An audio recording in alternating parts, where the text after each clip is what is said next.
ऐतिहासिक कार्यक्रम इसलिए है क्योंकि आज के दिन भगत सिंह सुखदेव राजगुरु फांसी पे चढ़ाए गए और देश को आजादी के लिए कुर्बान हो गए। और दूसरी लड़ाई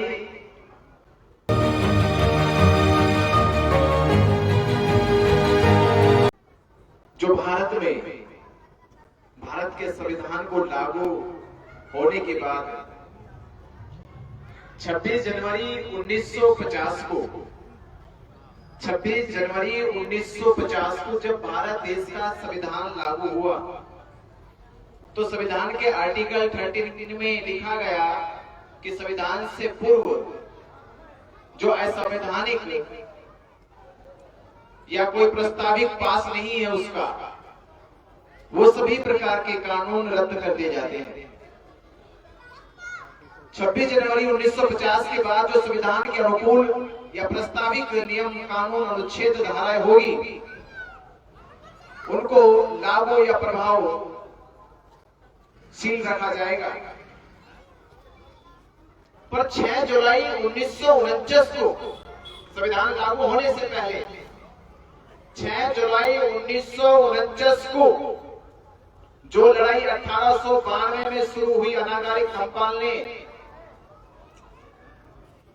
ब्रिटिश गवर्नमेंट के सामने यह प्रस्तावित चिट्ठी लिखी कि बोध गया में चक्रवर्ती सम्राट अशोक जब आए उन्होंने सिद्धार्थ गौतम जिस धरती पर संबुद्ध बने उस पावन धरती को वंदन किया, नमन किया और संसार भर में जो 84,000 उपदेश बनाए, स्तूप बनाए, उन स्तूपों को केंद्रित करने के लिए जोड़ने के लिए सम्राट अशोक ने बोध गया में संबुद्ध की ज्ञान स्थली पर जो ज्ञान स्थली पावन धरती होगी उस पावन धरती को नमन करके उस पर महाबोधि महाविहार का निर्माण कराया। और ये बात चाइना से चलकर आए, चीन से चलकर आए इत्सिंग फायान और हैंड्सवाम ने अपनी यात्रा अपने विवरण में लिखा कि जब हम नालंदा में पढ़ रहे थे तो नालंदा में के पढ़ते समय हमें बोध गया जाने का अवसर मिला, बोध गया रिसर्च करने का अवसर मिला। जब हम बौद्ध दर्शन की पढ़ाई पढ़ रहे थे तो आप जो दर्शन की पढ़ाई पढ़ते हो, जिस प्रकार की पढ़ाई पढ़ते हो, उससे संबंधित स्थानों पर जाने का मौका मिलता है, उसकी रिसर्च करने का मौका मिलता है। प्रत्यक्ष रूप देखकर, उसका स्वरूप देखकर आपकी थीसिस तैयार होती है। तो जब यहाँ पर हैंड्सवाम इत्सिंग फायान आए तो उन्होंने पूरे का पूरा बुद्ध विहार देखा। उन्होंने अपनी पुस्तक में लिखा, उस पुस्तक के आधार पर अनागारिक धम्पाल ब्रिटिश गवर्नमेंट के सामने जॉर्ज कनिंघम से कह रहे हैं ये दस्तावेज है। और 1892 में जब अनागारिक धम्पाल बोध गया जाके देखते तो उनको वहां दिखाई कुछ नहीं देते। जैसा किताब में लिखा ऐसा स्वरूप अब प्रेजेंट में नहीं था। वहां पर कुछ महंतों ने कुटिया बना दी। तो अनागारिक धम्पाल ने कहा कि आप इसकी खुदाई करवाओ, इसकी जांच कराओ। तो जांच कार्य शुरू हो गया और जांच कार्य 6 साल चलने के बाद 1898 में वह कार्य संपन्न हुआ और वहां महाबोधि महाविहार का स्ट्रक्चर निकल गया और 4.5 फीट की मूर्ति तथागत बुद्ध की वो निकल कर आई। ब्रिटिश गवर्नमेंट में इसका गजट बन गया कि महाबोधि महाविहार है, महाबोधि महाविहार है। इसकी संतुष्टि हो गई, इसके साक्ष्य मिल गए, इसका प्रस्ताव हो गया पर अगली प्रस्ताव दिया नागरिक धर्मपाल ने कि जिस प्रकार यरूशलेम का चर्च ईसाइयों के पास है, जैसे मक्का मदीना की मस्जिद का नियंत्रण प्रबंधन मुसलमानों के पास है, जैसे गुरु गोविंद सिंह जब भारत में सिख धर्म का प्रचार प्रसार कर रहे थे तो अमृतसर में और पंजाब में, आज जो वर्तमान में पंजाब एक पाकिस्तान में एक और स्टेट है, एक भारत में पंजाब है, एक पंजाब पाकिस्तान में है। पंजाब प्रांत में तालवंडी जहां गुरु नानक जी का जन्म हुआ, उनका प्रबंधन, उनका नियंत्रण सिखों के पास है। और हिंदुओं के पास भारत में जो 4 इन्होंने मठ बनाए, चारों मठों पर इनके शंकराचार्यों का नियंत्रण और प्रबंधन है। पर भारत में, भारत ही नहीं पूरी दुनिया का जो सबसे प्रभावशाली और विशेष बौद्धों की आस्था का, श्रद्धा का, विश्वास का जो केंद्र महाबोधि महाविहार बोध गया है, उसका नियंत्रण, उसका प्रबंधन बौद्धों के पास नहीं है, बौद्धों के पास नहीं है। और आज जैसे हम और आप सवाल करते हैं कि भारत में बौद्ध धर्म का प्रचार प्रसार क्यों नहीं है, उसका एक कारण ये भी है, इस्लाम इसलिए दुनिया में फैल गया क्योंकि उनकी मस्जिदों पे नियंत्रण है, प्रबंधन है। उनका मक्का मदीना में या और बड़ी बड़ी दुनिया में मस्जिद है, जैसे हमारे यहाँ उत्तर प्रदेश में देवबंद भारत के मुसलमानों की सबसे बड़ी मदरसा मस्जिद है, तो उनका नियंत्रण उन पे है। इसलिए भारत में इस्लाम धर्म फैल रहा है क्योंकि उनका नियंत्रण है, उनका प्रबंधन है, उनके नियम, उनके सिद्धांत उनके अनुसार है। सिखों का नियंत्रण अपने गुरुद्वारों पर है, पर बौद्धों का नियंत्रण जब अपने महाबोधि महाविहार पर ही नहीं है तो वो दूसरों पर कैसे नियंत्रण बनाएंगे, दूसरों पर कैसे प्रबंधन लाएंगे वो अपना। तो एक कारण ये कि भारत में बौद्ध धर्म का प्रचार प्रसार क्यों नहीं हुआ, क्योंकि बौद्धों के पास अपना धार्मिक स्थल ही नहीं है। और मैं एक चीज कहता हूं अपनी खोज में कि जिस समाज के पास अपनी संस्कृति को, अपनी संस्कृति, सभ्यता और संस्कारों को बचाने के लिए अगर धर्म स्थल नहीं है, धर्म शास्त्र नहीं है, धर्म गुरु नहीं है, तो समाज का कभी भी कल्याण नहीं हो सकता।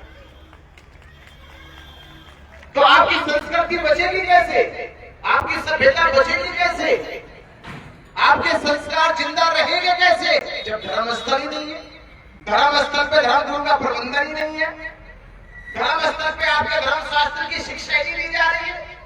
शिक्षा तो वहां पंडित पुरोहित बैठकर पिंडदान की दे रहे हैं, पिंड भरा कर रहे हैं, मरे का श्राद्ध कर रहे हैं। जो जीते जी निर्वाण नहीं प्राप्त कर पाए उसे मरने के बाद स्वर्ग भेज रहे हैं। तो जहां शिक्षा मानव कल्याण की देनी थी, बुद्ध के धर्म की देनी थी, वहां शिक्षा तो ये दी जा रही है कि शिवलिंग बनाकर जल चढ़ाया जा रहा है। तो कैसे धर्म का प्रचार होगा। और 75 साल हो गए, 75 साल हो गए संविधान लागू होने के बाद,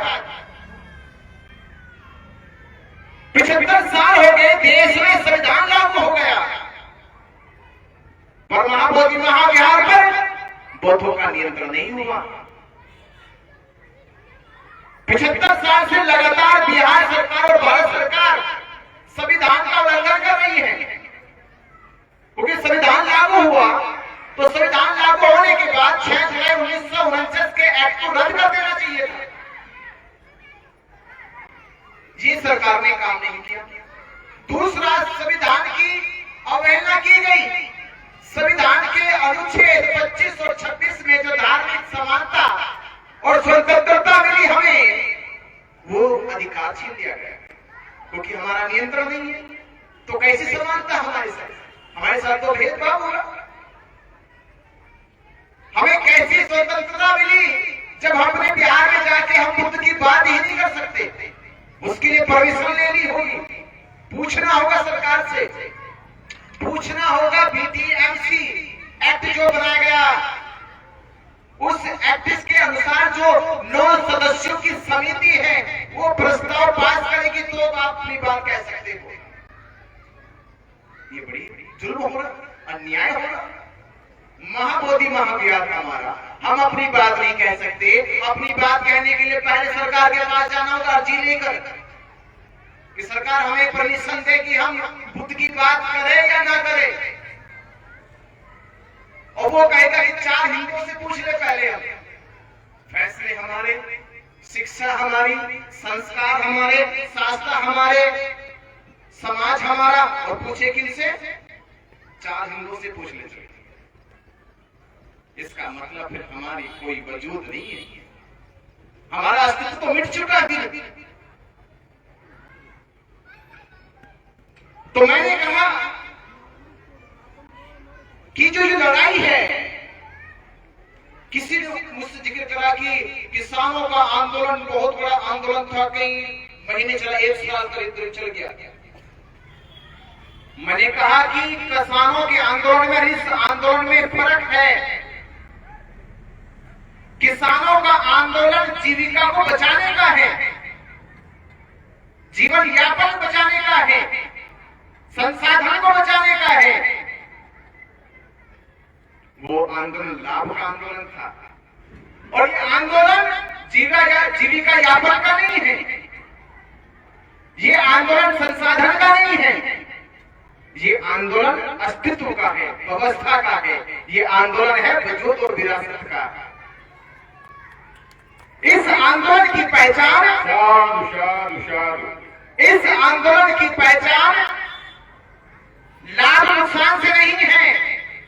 इस आंदोलन की पहचान है कि इसका इतिहास कितना लंबा है। लाभ नुकसान से नहीं कि कितना लाभ कितना नुकसान, इसकी पहचान है ये इतिहास कितना लंबा है। तो 75 सालों से जब संविधान लागू हुआ, उसके बावजूद भी सरकार ने हमारे ऊपर कोई गौर नहीं करी। ये अन्याय लगातार होता रहा, और अभी बीते 12 फरवरी माघी पूर्णिमा से, गुरु संत गुरु रविदास जयंती के दिवस से आज 40 डे, आज 40 दिन हो गए आंदोलन में चलते हुए। 40 दिन से आंदोलन चल रहा, और आंदोलन धीरे धीरे आप तक पहुंच गया। बोध गया से आंदोलन शुरू हुआ, और मुझे लगता है कि अब देश के कोने कोने तक, गांव गांव तक, घर घर तक, और घर घर में जन जन तक, जन जन के मोबाइल तक पहुंच गया है। और ये पहुंचाने का काम 40 दिन में पूरा हो गया। बहुत बहुत शाबाश। ये काम 40 दिन में पूरा हो गया, और मैं आपसे कह रहा हूं कि हम लोगों ने बैठकर वहां से वो बात यहां तक पहुंचा दी है। अब आपको यहां से वहां पहुंचना पूर्णिमा। बहुत बहुत सबके लिए संकेत है, पहुंचना है सबको। अब आपको, क्योंकि सरकार कह रही कि आपकी संख्या कहां है, आपकी संख्या कहां है।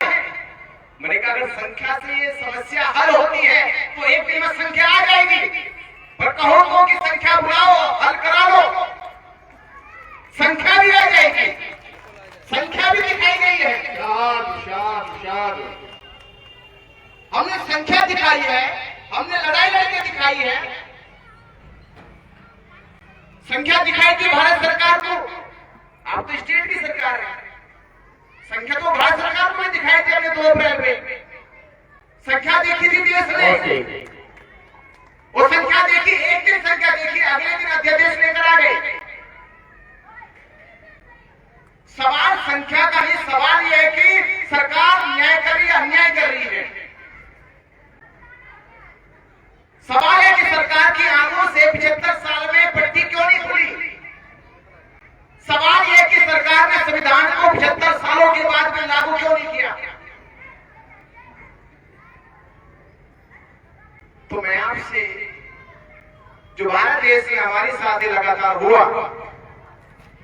और ये हमारे साथ नहीं हुआ, ये भारत में लोकतंत्र को, संविधान को किस तरह से नष्ट करने का काम किया। इस बीटी एक्ट 1949 में, बीटी एक्ट 1949 में लिखा गया कि 4 सदस्य हिंदू, 4 सदस्य बौद्ध, और जो डीएम होगा वो उसका चेयरमैन होगा, और चेयरमैन जो होगा वो हिंदू अनिवार्य होगा। हिंदू अनिवार्य, कंपल्सरी होगा, वो हिंदू रहे। कितनी अन्यायपूर्ण व्यवस्था है आप सोचिए, संविधान कह रहा कि हमारा देश धर्मनिरपेक्ष है, किसी धर्म विशेष की बात नहीं होगी, और यहाँ क्या करें कि अनिवार्य होगा हिंदू मजिस्ट्रेट चेयरमैन बने। इसका मतलब सिखों के साथ भेदभाव, सिख भी नहीं बन सकता, बौद्धों से दुश्मनी करी रखी है, जैन भी नहीं बन सकता, दूसरा कोई मुस्लिम समुदाय का भी नहीं बन सकता, पारसी भी नहीं बन सकता, लिंगायत भी नहीं बन सकता। यह देश का गैर हिंदू कोई भी महाबोधि महाविहार का, ट्रस्ट का या समिति का चेयरमैन नहीं हो सकता।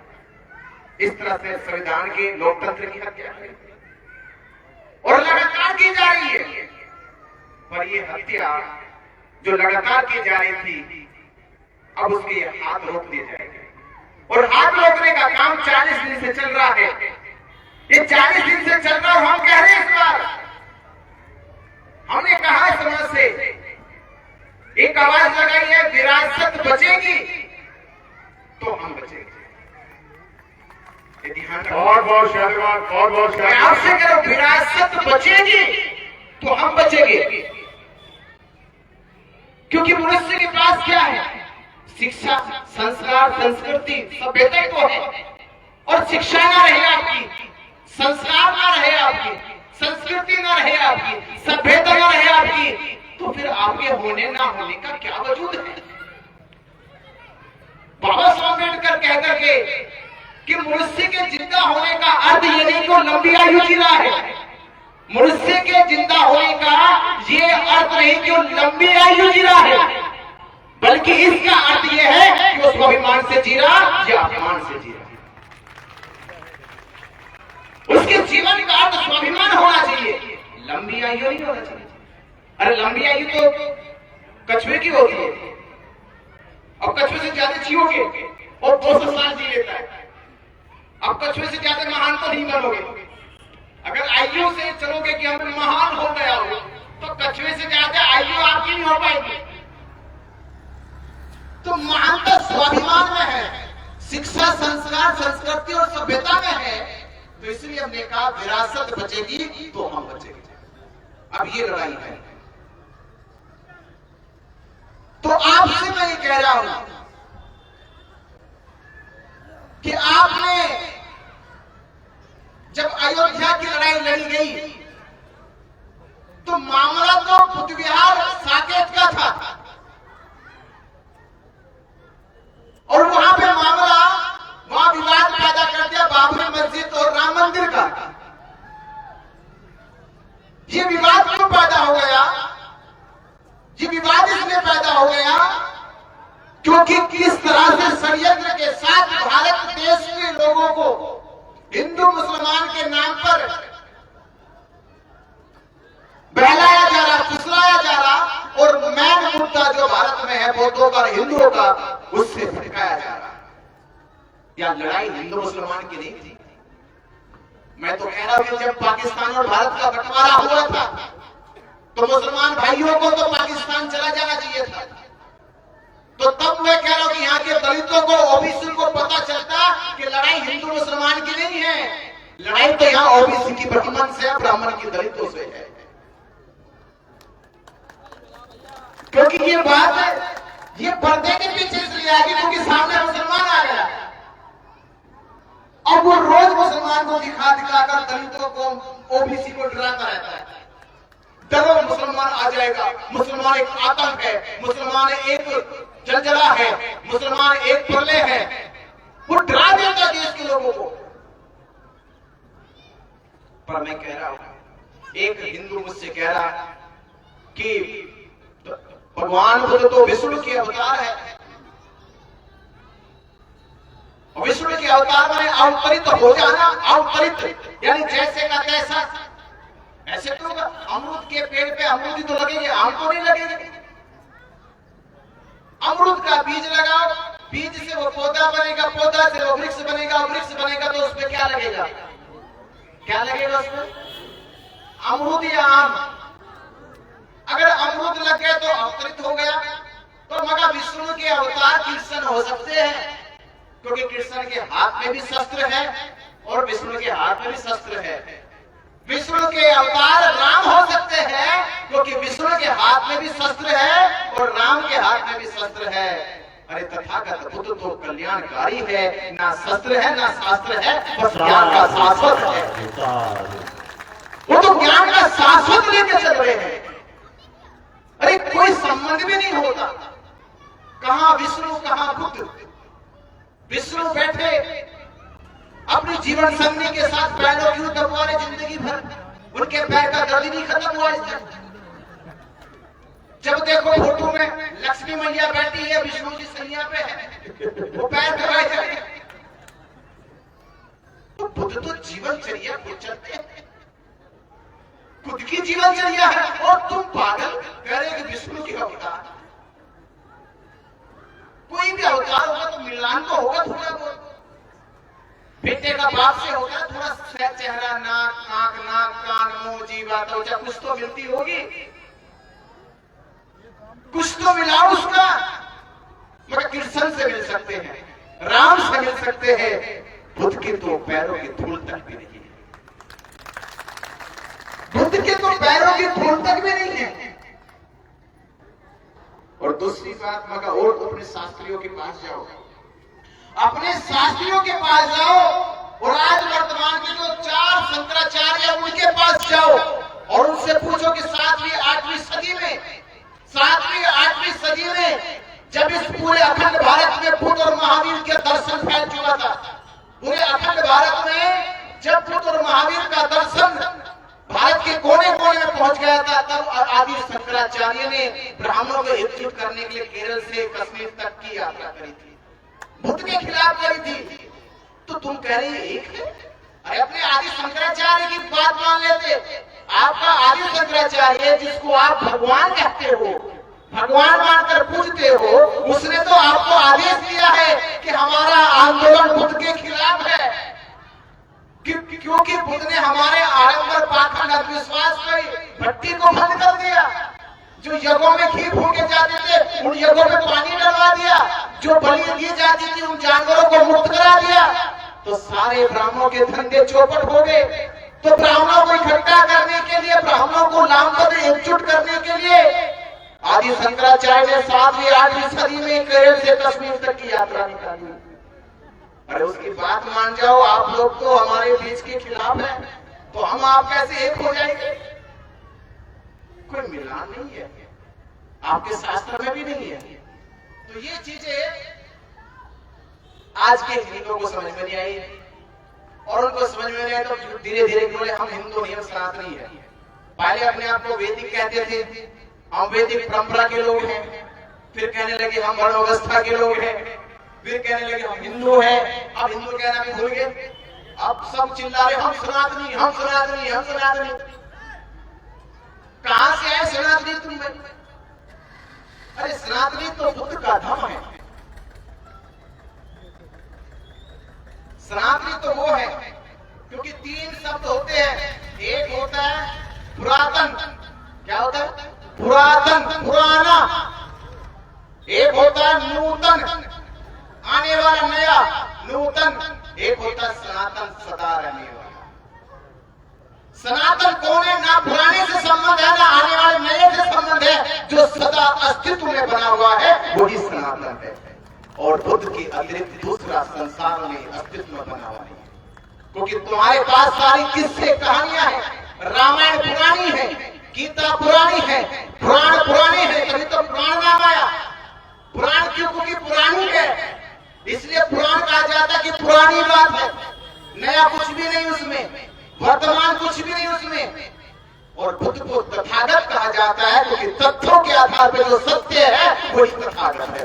साधु साधु साधु साधु साधु। तो दर्शन से मिल जाओ, सत्य से मिल जाओ, वास्तविकता से मिल जाओ, साहित्य से मिल जाओ, शाश्वत से मिल जाओ, कहीं तो मिलोगे। तो आपको इतना पावन पवित्र धम्म, ऐसे ही भारत के सात दुनिया ने संबंध नहीं बना लिए, ऐसे तथागत को लाइट ऑफ एशिया नहीं कह दिया। राम को तो नहीं कहा, राम को तो लाइट ऑफ इंडिया भी नहीं कहा, ना कृष्ण को लाइट ऑफ इंडिया कहा, अरे बुद्ध को तो लाइट ऑफ एशिया कहा। और ये तो तब कहा जब अंग्रेजों, सम्यक ज्ञान साधु।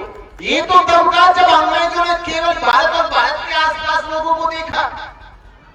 पर आज जब ये किताब लिखी जाएगी, जब सर एनोल्ड अब दोबारा लिखेंगे, कहेंगे अरे अब तो फ्रांस में भी बुद्ध के लोग हो गए, अब तो इटली में बुद्ध विहार बन गया, अब तो अमेरिका में बहुत भिक्षु धर्म का प्रचार कर रहे, तो अब लाइट ऑफ एशिया नहीं, अब तो लाइट ऑफ वर्ल्ड हो गया। साधु साधु साधु। तथागत बुद्ध की करना हो, भिक्षु शनि की करना हो। तो मैं ऐसे नागवार लोगों से मैं कह रहा हूं, अभी जो बोध गया में जब हमारे ऊपर एफआईआर करी, तो एक कह रहा इंस्पेक्टर कि आप लोगों के पास महाबोधि महाविहार के क्या सबूत है, कोई कागज है, कोई रजिस्ट्री है? मैंने कहा रजिस्ट्री मतलब प्रधानमंत्री जी का बयान सुनो, देश के प्रधानमंत्री है, देश की सबसे बड़ी कुर्सी पे बैठे हैं, वो क्या कह रहे सुनो, वो कह रहे मैं बुद्ध की धरती से आया हूं। कहां से आया हूं? वो बहुत बयान नहीं करे, वो पंजाब उत्तर प्रदेश दिल्ली नहीं करे, वो कहे बुद्ध की धरती से आया हूं मैं। वो भारत को बुद्ध की धरती करेंगे, बुद्ध का कोई भी हिस्सा ऐसा नहीं जहां बुद्ध नहीं। बहुत बहुत शाबाश। भारत का कोई भी हिस्सा ऐसा नहीं जहां बुद्ध नहीं। और तुम कह रहे बोध गया में हमारे पास कागज दिखाओ, इससे बात करना क्या हो सकता है? अरे भाई पूरा भारत बुद्ध का भारत है, ये पूरा भारत सम्राट अशोक का बसाया भारत है, इसके जर्रे जर्रे में बुद्ध ही बुद्ध है।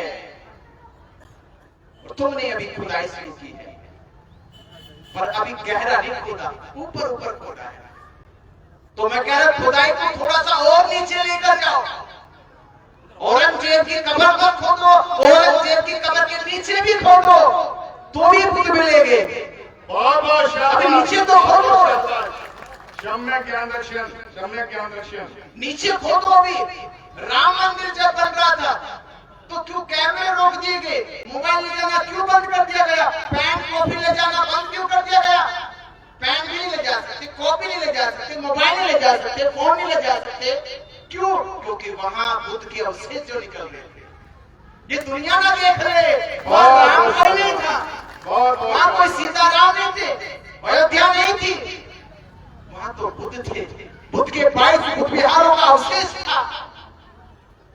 ये बात दुनिया ना देख ले, इसलिए आपने मोबाइल पर फोन पर रोक लगा दी।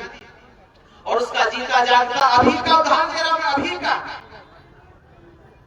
जब हमने बोध गया में महाबोधि महाविहार परिसर में अंदर जाके जो वो दिखाया दुनिया को कि किस तरह से, क्योंकि हमने तो केवल ये सुना था कि महाबोधि महाविहार पर ब्राह्मणों का कब्जा है, तो कब्जा सोचते कि ब्राह्मण इसमें रहता है, हम मुझे ऐसा लगता ब्राह्मण रहता है, कुछ ऐसा करता नहीं है। पर जब देखा कि ब्राह्मणों का कब्जा नहीं है, वहां तो क्रियाकलाप भी हो गया, पिंडदान करने लगे, मरों को स्वर्ग भेजने लगे, शिवलिंग बनाकर, गणेश बनाकर, दुर्गा बनाकर पूजने लगे। जब ये बात हमने भारत के लोगों को वहां से वीडियो दिखाए, और भारत के लोग, भारत के बौद्ध समाज, भारत का बहुजन समाज जब ये जागरूक हो गया, उसने भी वीडियो जाके बनाया।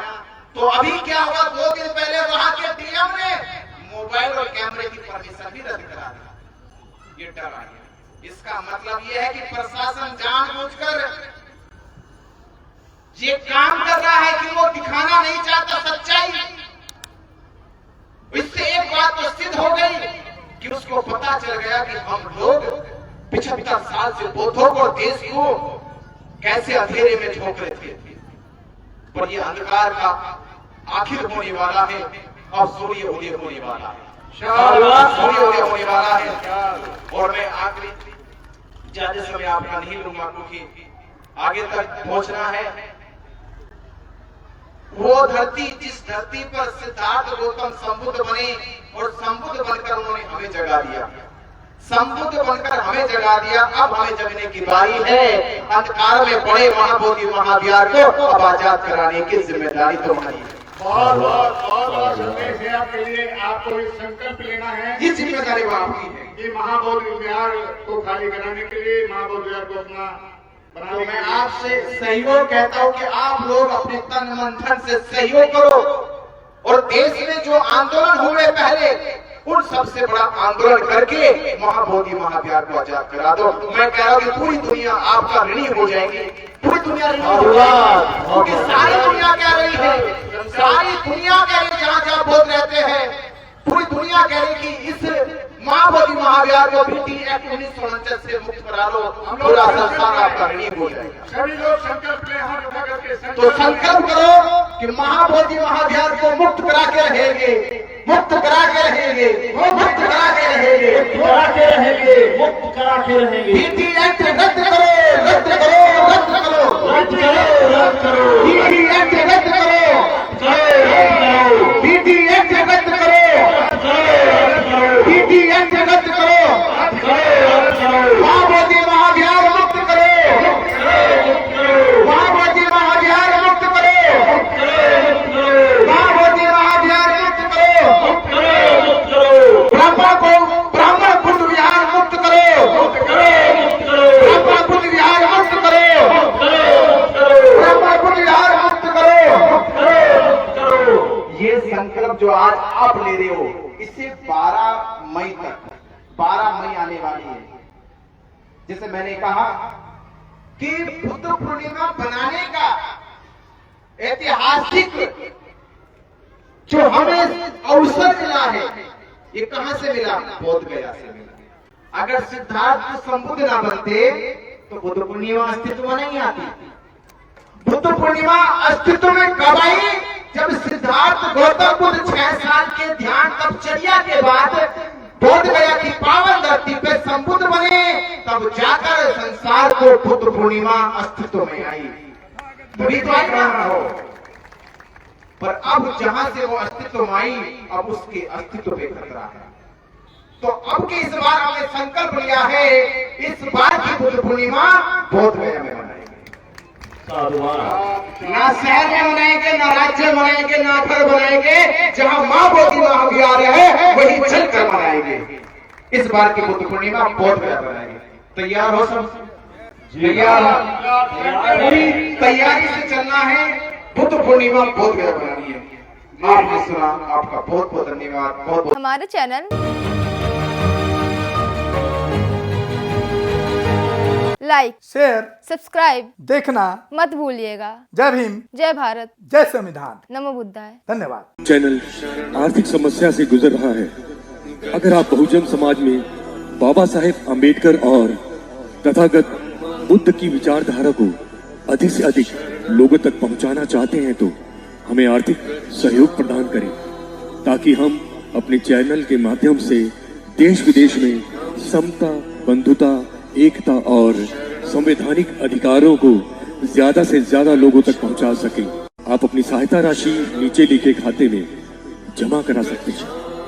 खाता धारक गौतम रत्ना, खाता संख्या 3169576865 IFSC कोड SBIN 00603336, बैंक भारतीय स्टेट बैंक। आप हमारे बैंक खाते का विवरण स्क्रीन पर भी देख सकते हैं। जय भीम, जय भीम।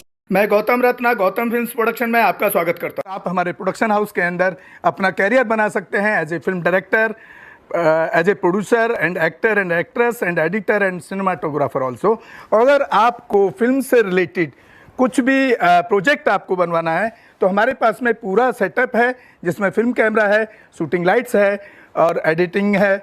सारा A to Z एक ही जगह पर आपको हमारे यहाँ पर मिल जाएगा। तो दोस्तों, आप हमें कांटेक्ट कर सकते हैं हमारे नंबर्स पर 9810085714।